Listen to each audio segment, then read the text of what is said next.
नमस्कार मित्रों, आप सभी लोगों का उड़ान द फ्लाई के ऑनलाइन प्लेटफॉर्म पर स्वागत है।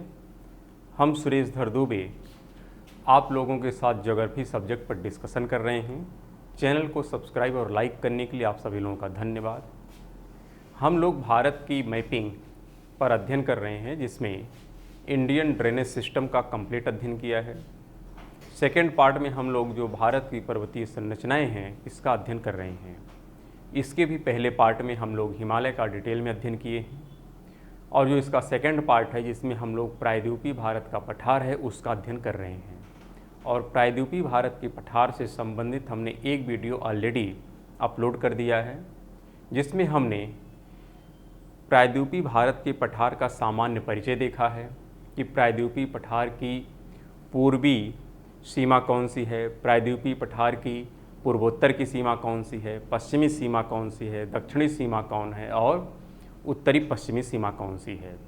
साथ में हमने यह भी देखा है कि पूरे प्रायद्वीपीय भारत को हम लोग कितने भागों में विभक्त किए हैं, जिसमें हमने चर्चा किया था केंद्रीय उच्च भूमि है, पूर्वी पठार है, पूर्वोत्तर का पठार है, दक्कन का पठार है, दक्षिण की पहाड़ियाँ हैं और पश्चिमी घाट तथा पूर्वी घाट है।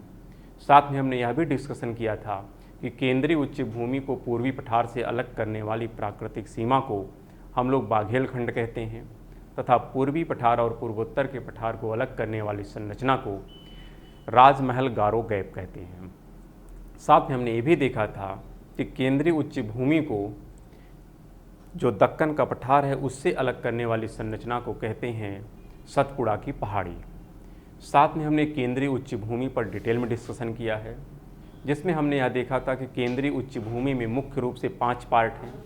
सबसे पहला था अरावली, फिर है मेवाड़, मालवा, बुंदेलखंड और विंध्याचल। हमने ये भी देखा कि अरावली का विस्तार कहाँ से कहाँ तक है। अरावली की जो सबसे ऊंची पर्वत चोटी है गुरु शिखर, और इसी गुरु शिखर से 2 नदियाँ निकलती हैं, एक का नाम है पश्चिमी बनास और एक का नाम बनास है।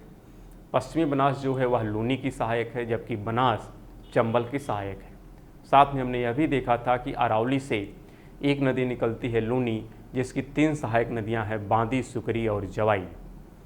साथ में हमने ये भी देखा था कि जो मालवा का पठार है, मालवा के पठार से 2 नदी निकलती है, एक का नाम काली सिंध है और एक का नाम सिंध है, जबकि बुंदेलखंड से 2 नदी निकलती है, एक का नाम बेतवा है और एक का नाम केन है। तो इन सभी बिंदुओं पर हमने डिटेल में डिस्कशन किया है पिछले वाली वीडियो में। आज जो हमारा अध्ययन होगा यह प्रायद्वीपीय पठार का सेकंड पार्ट है, जिसके अंतर्गत हम लोग पूर्वी पठार साथ में पूर्वोत्तर पठार का भी अध्ययन करेंगे, और यदि टाइम और रहा तो हम लोग सतपुड़ा का भी आज अध्ययन कर लेंगे। फिर नेक्स्ट पार्ट में जो शेष प्रायद्वीपीय भारत है उसका अध्ययन किया जाएगा। तो आइए आज हम लोग देखते हैं कि पूर्वी पठार कहाँ पर है, पूर्वी पठार को कितने मुख्य भागों में विभक्त किया गया है, और इससे कौन कौन से महत्वपूर्ण बिंदु आपके मानचित्र में पूछे जा सकते हैं।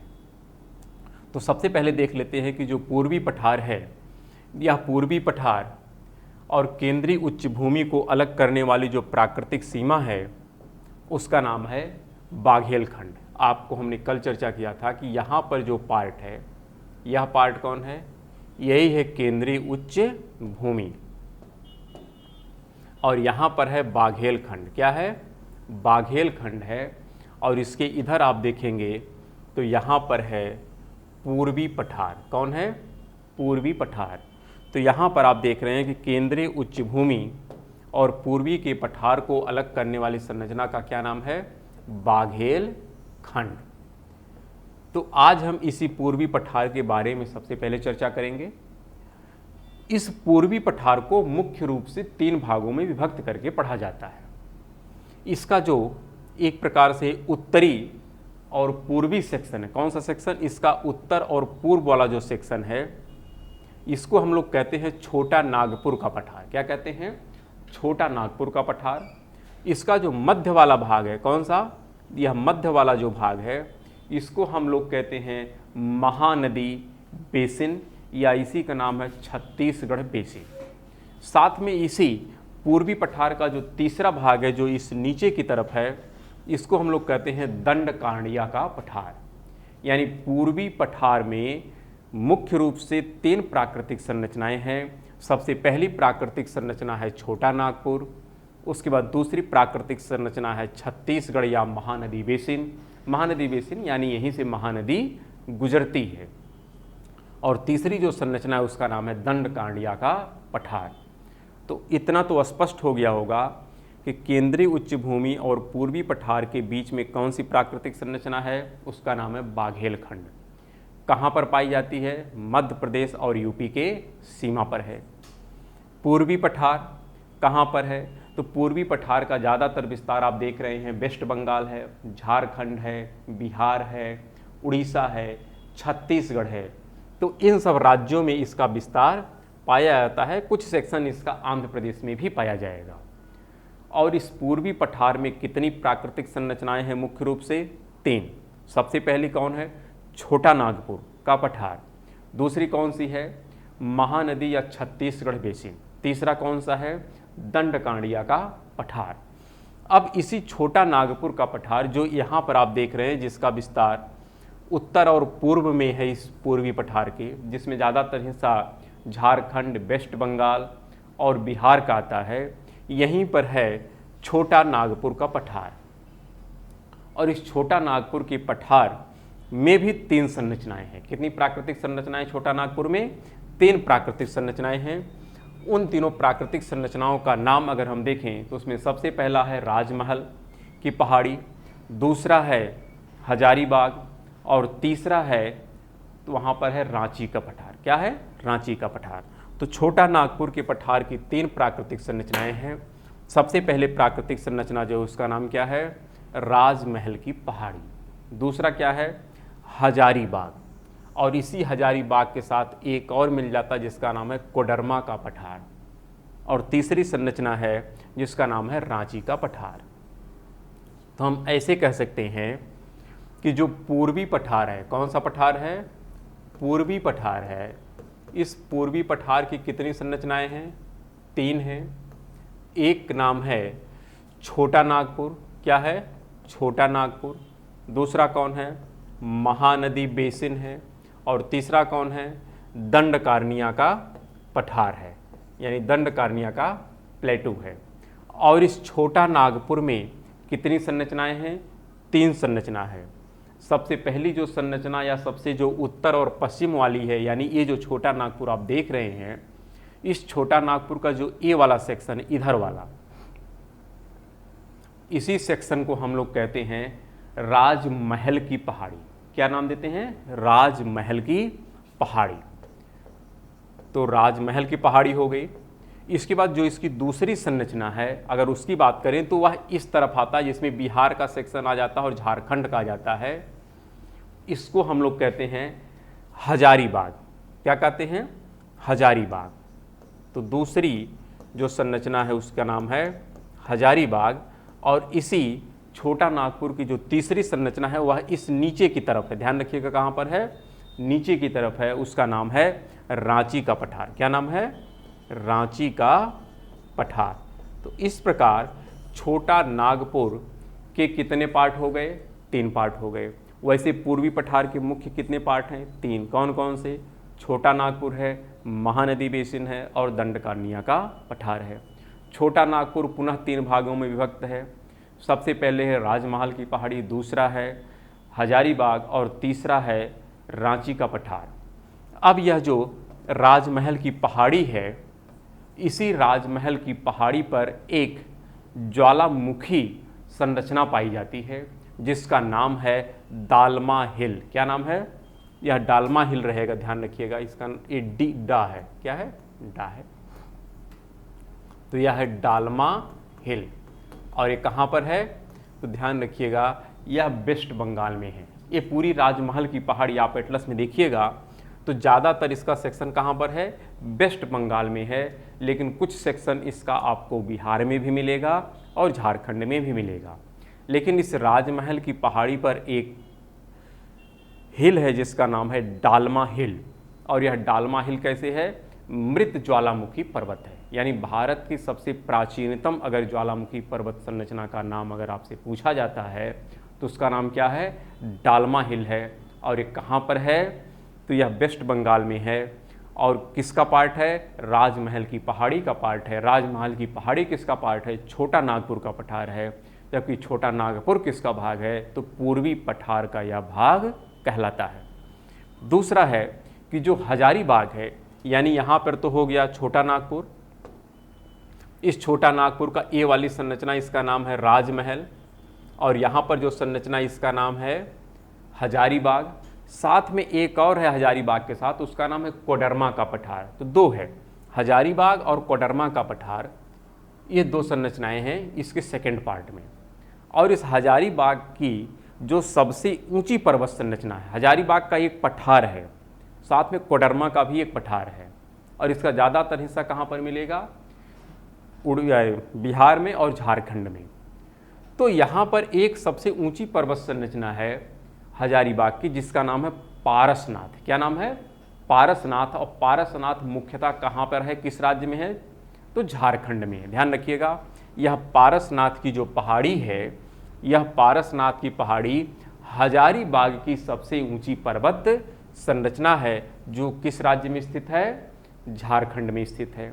साथ में यहाँ पर आप ये भी कह सकते हैं कि जो पारसनाथ की पहाड़ी है, यह पूरे छोटा नागपुर की सबसे ऊंची पहाड़ी है।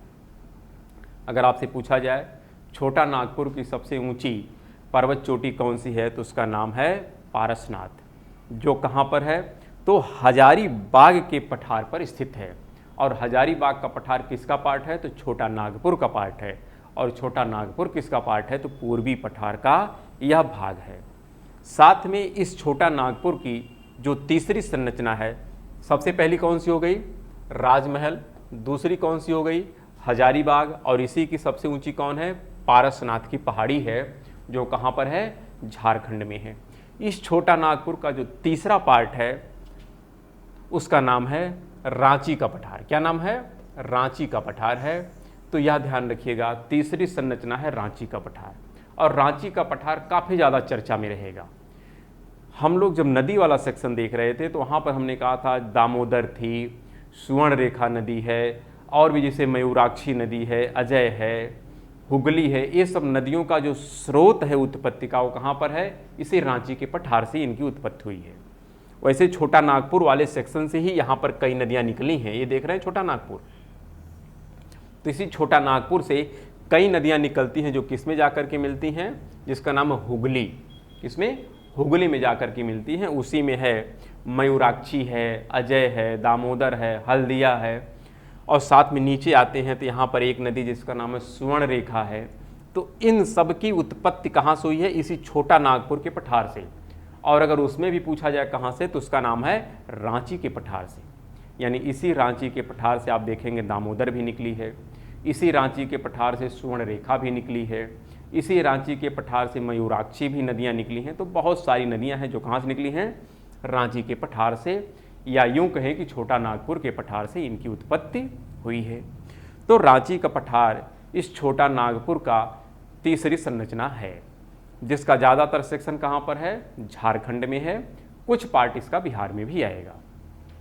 साथ में आप देख रहे हैं इसी रांची के पठार से निकलने वाली जो एक प्रमुख नदी है, उसका नाम है दामोदर नदी। कौन सा नाम है? दामोदर नदी। और यह कहाँ से निकलती है? तो उसका नाम है बालूमठ।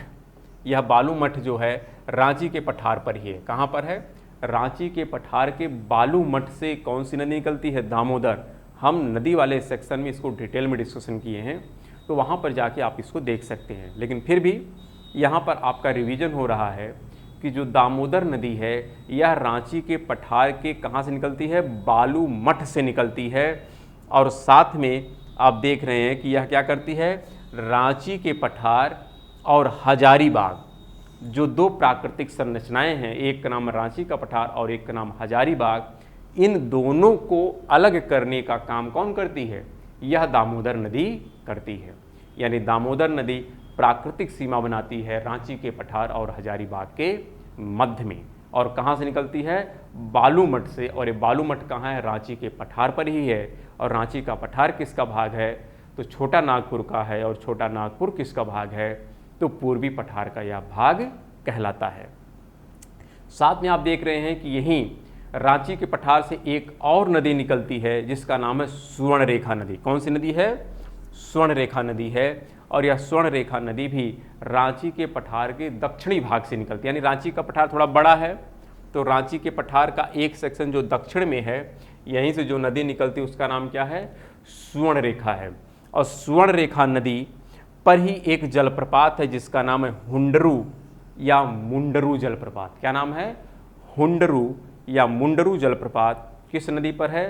तो ध्यान रखिएगा, सुवर्णरेखा नदी पर यह जलप्रपात स्थित है। जबकि डालमा हिल कहाँ पर है? तो राजमहल की पहाड़ी पर है, जो भारत की सबसे पुरानी ज्वालामुखीय पर्वत संरचना है। लेकिन किस अवस्था में है? मृत अवस्था में है। भारत के मेन लैंड पर यह इकलौता ज्वालामुखी संरचना है, जबकि अन्य जो संरचनाएं हैं कहाँ पर हैं? अंडमान निकोबार में हैं, ना कि भारत के मुख्य भूमि पे। भारत की मुख्य भूमि पर इकलौती कौन है? डालमा हिल है। और यहीं पर जो स्वर्णरेखा नदी पर है एक जलप्रपात है जिसका नाम क्या है? हुंडरू या मुंडरू। तो कब होता है? जब यह स्वर्णरेखा नदी इसी रांची के पठार से उतरती है मैदानी क्षेत्र में, तो वहीं पर यह जलप्रपात का निर्माण करती है। साथ में यह स्वर्णरेखा नदी महत्वपूर्ण इसलिए है क्योंकि यही रांची के पठार से निकल करके जब यह वेस्ट बंगाल होते हुए उड़ीसा के तट पर आती है, तो यह देखेंगे यहाँ पर एक है गंगा का मैदान। ये कौन सा मैदान है? ये पूरा है गंगा का मैदान, और यहाँ तक है गंगा का मैदान। और इसकी इधर अगर आप देखेंगे तो ये जो संरचनाएं हैं, यानी इधर का जो पार्ट है, इसको कहते हैं पश्चिमी घाट का मैदान। पश्चिमी घाट का जो तटवर्ती मैदान है, यह है तटवर्ती मैदान। पश्चिम घाट का कौन सा मैदान है? तटवर्ती मैदान। तो तटवर्ती मैदान को गंगा के मैदान से, किस मैदान से? गंगा के मैदान से जो अलग करने वाली प्राकृतिक सीमा है उसका नाम क्या है? सुवर्णरेखा। तो आपसे कभी कभी पूछा जा सकता है कि गंगा के मैदान को, पूर्वी तटवर्ती मैदान को अलग करने वाली प्राकृतिक संरचना का क्या नाम है? तो उसका नाम है सुवर्णरेखा। इसी के आधार पर हम लोग गंगा के मैदान को और प्रायद्वीपीय पठार के पूर्वी तटवर्ती मैदान को अलग करते हैं। तो ठीक है, सुवर्णरेखा नदी को आपको याद रख लेना है। कहाँ से निकलती है? रांची के पठार से निकलती है। साथ में हम लोग नदी वाले में भी डिस्कस किए थे कि यही सुवर्णरेखा नदी है जो देखने में तो आपको यह नज़र नहीं आएगी कि यह वेस्ट बंगाल में भी प्रवाहित होती है, लेकिन ध्यान रखिएगा झारखंड से निकलती है, वेस्ट बंगाल में भी एंट्री करती है और उड़ीसा के माध्यम से बंगाल की खाड़ी में चली जाती है। यानी यह उड़ीसा और वेस्ट बंगाल के मध्य में एक प्राकृतिक सीमा का निर्धारण करती है। तो आप ऐसा भी कह सकते हैं कि सुवर्णरेखा नदी वेस्ट बंगाल और उड़ीसा के मध्य में प्राकृतिक सीमा का निर्धारण करती है, और इसी के माध्यम से हम लोग गंगा के मैदान को, पूर्वी तटवर्ती मैदान को अलग करते हैं। तो यह छोटा नागपुर पठार से संबंधित प्रमुख बिंदु थे, जिसमें 3 पार्ट है। सबसे पहला है राजमहल, दूसरा है हजारीबाग और तीसरा है रांची का पठार। राजमहल पर है डालमा हिल, और अगर आप देखें हजारीबाग की सबसे ऊंची पर्वत चोटी है पारसनाथ। साथ में आप देख रहे हैं रांची के पठार से 2 नदी मुख्य रूप से निकल रही है, एक का नाम है दामोदर और एक का नाम है सुवर्णरेखा। जबकि मयूराक्षी, अजय और हल्दिया भी इसी कह सकते हैं रांची के पठार से ही या छोटा नागपुर के पठार से ही निकलती है। तो इस प्रकार छोटा नागपुर का सेक्शन हम लोग देखते हैं। साथ में एक बात यहीं पर और हम डिस्कस कर लेते हैं कि जब हमने कहा था कि पूर्वी पठार को पूर्वोत्तर के पठार से अलग करने वाली जो प्राकृतिक सीमा है उसका नाम है राजमहल गारो गैप। तो आप देखिए यहाँ पर है राजमहल, क्या नाम यहाँ पर है? यहाँ पर है राजमहल की पहाड़ी। क्या नाम है? यहाँ पर है राजमहल की पहाड़ी। और जबकि यहाँ पर आप देखेंगे जो मेघालय वाला सेक्शन है, यहाँ का जो सबसे पश्चिमी वाला हिस्सा है, कौन सा हिस्सा है? पश्चिमी। यहाँ पर है गारो पहाड़ी। कौन है? गारो। तो देखिए एक तरफ है राजमहल और एक तरफ है गारो, और इन दोनों के बीच में क्या है? कुछ गैप है, और इस गैप को ही हम लोग नाम देते हैं क्या? मालदा गैप। क्या नाम देते हैं? मालदा गैप, या इसी के कहते हैं राजमहल। क्या कहते हैं? राजमहल गारो गैप, क्योंकि एक तरफ है राजमहल और एक तरफ है गारो, और इन दोनों के मध्य में क्या है, गैप है, इसको हम कहते हैं राजमहल गारो गैप।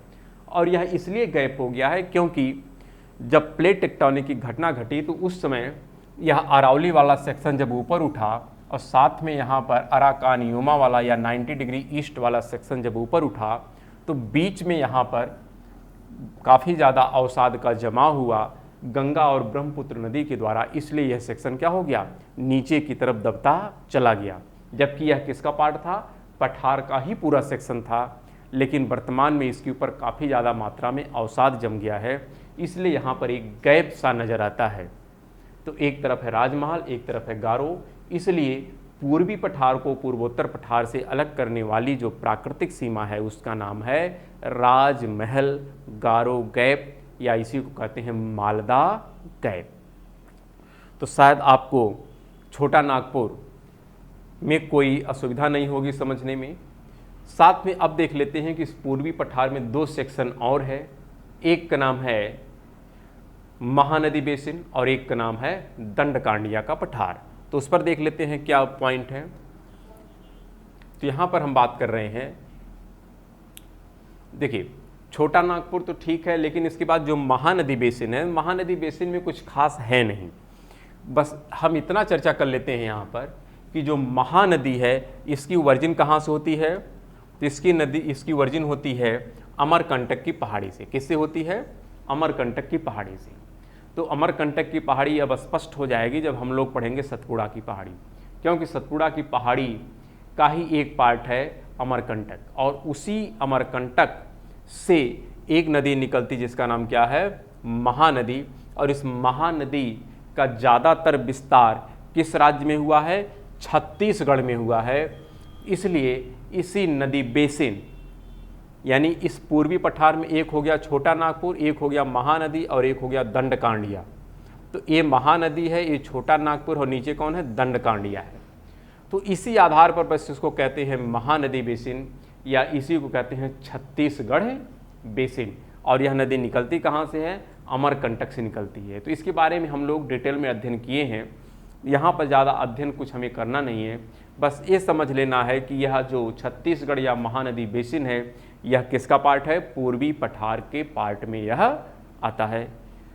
अब इसके बाद देख लेते हैं जो तीसरा सेक्शन है उसका नाम है दंडकांडिया का पठार। तो दंडकांडिया के पठार में भी कुछ ज़्यादा महत्वपूर्ण चीज़ें नहीं हैं, सिर्फ वहाँ पर हम ये कह सकते हैं कि इस पर बहुत से खनिज पाए जाते हैं। पूरा पूर्वी पठार, चाहे वह छोटा नागपुर हो या छत्तीसगढ़ महानदी बेसिन हो या दंडकांडिया का पठार हो, यह खनिज संसाधनों की दृष्टि से काफ़ी ज़्यादा महत्वपूर्ण है, क्योंकि यहाँ पर कोयले के भंडार पाए जाते हैं, लोहे के भंडार पाए जाते हैं, कॉपर के बहुत सारे भंडार हैं। तो इन सब दृष्टिकोण से यह क्षेत्र काफ़ी ज़्यादा महत्वपूर्ण हो जाता है, इसलिए इसके बारे में आपको जानकारी रखनी पड़ती है। और कुछ विशेष है नहीं, फिर भी हम यह देख लेते हैं कि जो दंडकांडिया का पठार है यह भी किसका पार्ट है, पूर्वी पठार का ही पार्ट है। और इसमें देख रहे हैं विस्तार जो इसका कहाँ से कहाँ तक है, तो इसका जो विस्तार है उड़ीसा में है, कोरापुट और कालाहांडी, इन सब का नाम आप सुनेंगे जब हम लोग लोहे की खादान पर चर्चा करेंगे, तो इन सब का नाम आप बार बार सुनेंगे। जैसे कोरापुट है और कालाहांडी, तो यहाँ पर भी आपका कौन सा सेक्शन आता है, इस दंडकांडिया का आता है। छत्तीसगढ़ में भी, यानी दंडकांडिया का विस्तार उड़ीसा में भी है, छत्तीसगढ़ में भी है। छत्तीसगढ़ में कौन सा जिला आता है, बस्तर जिला आता है। कौन सा जिला आता है, बस्तर जिला आता है। अगर हम देखें आंध्र प्रदेश में, तो आंध्र प्रदेश में भी इसका सेक्शन है, और कहाँ पर है, पूर्वी गोदावरी और विशाखापत्तनम तथा श्रीकाकुलम में इसका विस्तार पाया जाता है। किसका, इस दंडकांडिया के पठार का। यानी दंडकांडिया उड़ीसा में भी है, छत्तीसगढ़ में भी है, आंध्र प्रदेश में है। और इस पूरे दंडकांडिया के पठार पर एक बात और लिखा है कि यह एक कैसा है, विषम पठार है। कैसा पठार है, विषम पठार है। विषम यानी इसकी संरचना एक समान नहीं है, इसमें कुछ विसंगति पाई जाती है, और इस आधार पर इसको दो भागों में विभक्त कर दिया जाता है। किसे, इस दंडकांडिया के पठार को हम लोग दो भागों में विभक्त कर देते हैं।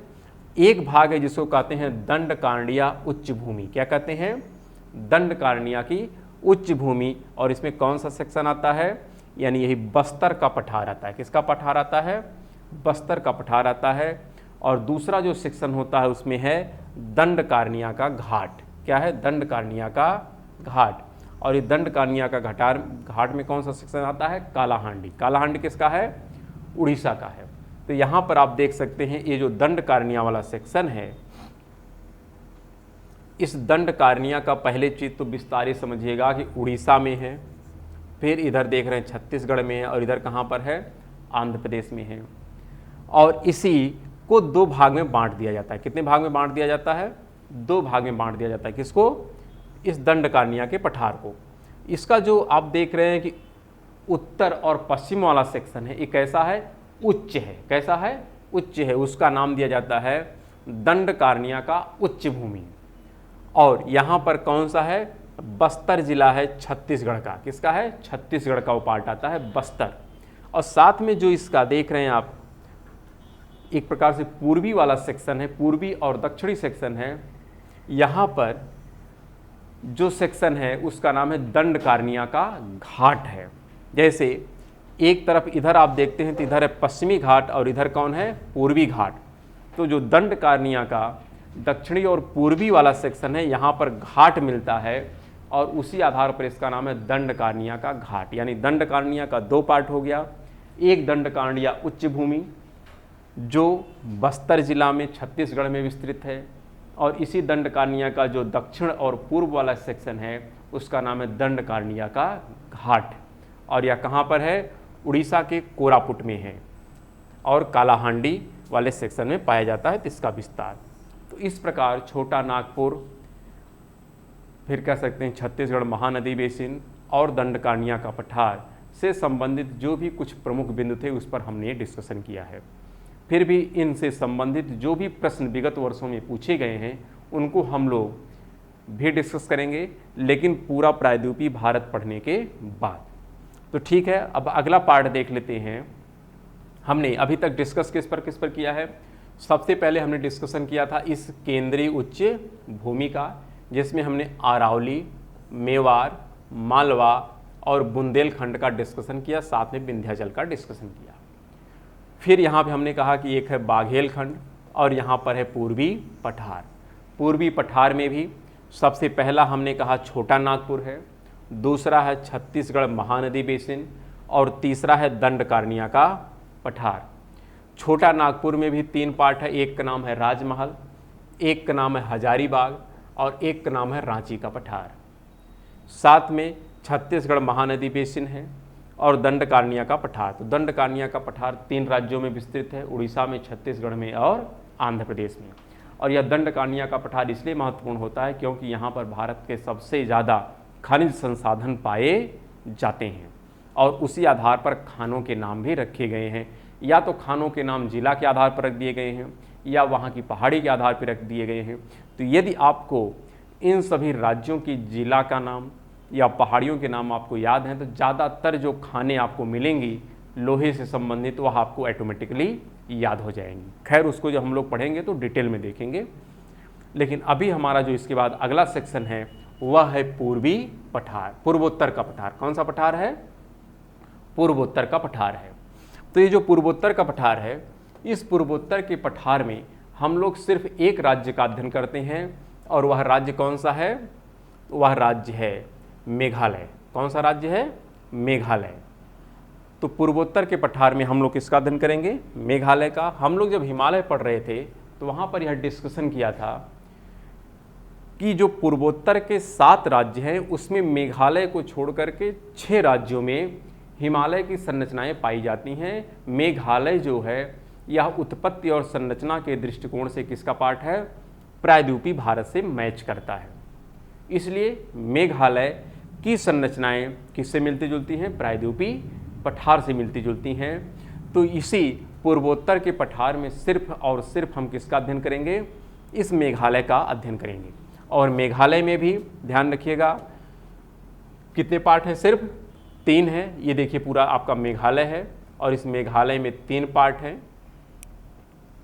एक का नाम है गारो, एक का नाम खासी और एक का नाम है जयंतिया।